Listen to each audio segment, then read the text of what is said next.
Hey team, Master Schiele here. Today I thought it'd be a really cool subject to talk about the top things I think a martial artist should train every day. If you've not yet, please do hit that like button, hit that subscribe button, all that great stuff. It'll keep me sending this information to you. Let's get started. So the reason I came up with this subject is daily I'm constantly talking to my students. I'm talking to the kids, the parents of the kids, the adults, the white belts, the black belts, you name it. Everyone has the question of, what should I be doing? What should I be training? And when I see somebody multiple times a week, it's very easy to say, okay, I want you to work on X, Y, Z. But for everyone else that's never asked that question and really maybe it's just never crossed your mind before, this is for you. So I'm going to throw a big net out there, cast a big net, and just say, hey, what would be beneficial to just all martial artists in general? So that's where this video is going. Let's get started. So the first thing is push-ups. Push-ups are one of those things that are very, very beneficial. And it's not just to build shoulders and chest and arms and triceps. It's a lot more to it than that. The push-ups are really a great tool because it keeps everything tight, especially if you're doing a proper push-up, right? Where you're off your knees. You got to engage your core. You're engaging the arms. You can do it a lot of different ways as well. By the way, I do have a really cool video, if you haven't checked that out yet, different variations of a push-up. So do check that out. I think it'll be beneficial to you. But push-ups are just one of those things that if you do daily, I think it'll really help you as a martial artist. In fact, one of those things that I used to do before I would actually do a tournament or perform is I would do push-ups because I just always noticed that it brought the blood flow and it just helped me get that snap, get that pop a little bit better.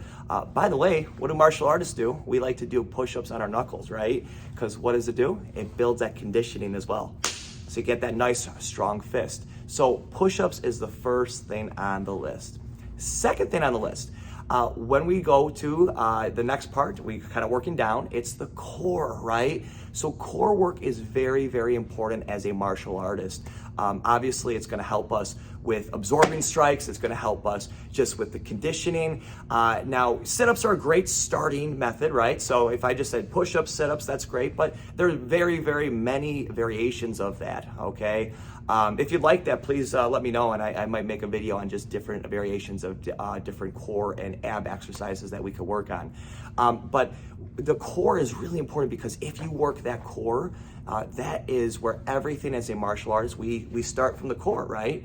Everything, that's a center of our body. So really doing the core work, whether it's conditioning work, whether it's simple sit-ups, whether it's just working the different breathing and striking methods that you learn in class, these are all going to help you. So you should be doing something for the abs and core daily.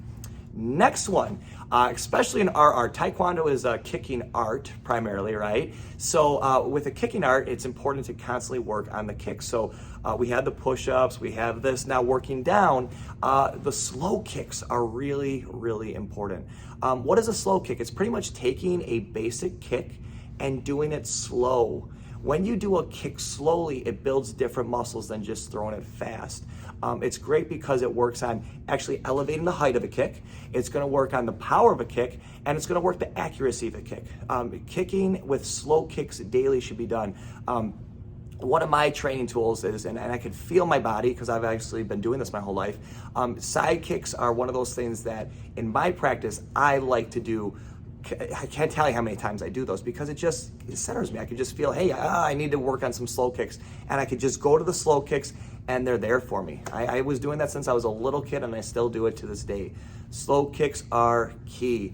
Obviously, if you don't know how to do slow kicks, ask your instructor, ask me. That's what we're here for, right? So the third one on the list is slow kicks. Let's get to the next one. So depending on your art, you will have patterns. In Taekwondo, we have our hyungs or our forms. In Karate, you have your katas or your forms. There are patterns that you have that you learn that will help you in your art, okay?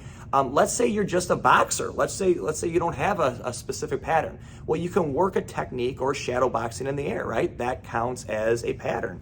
So patterns are something that you should be working on consistently. In Taekwondo, we're constantly working our patterns because it's entire body. It's the awareness of the whole body. There are so many things that are, there's so many benefits to doing forms and pattern work.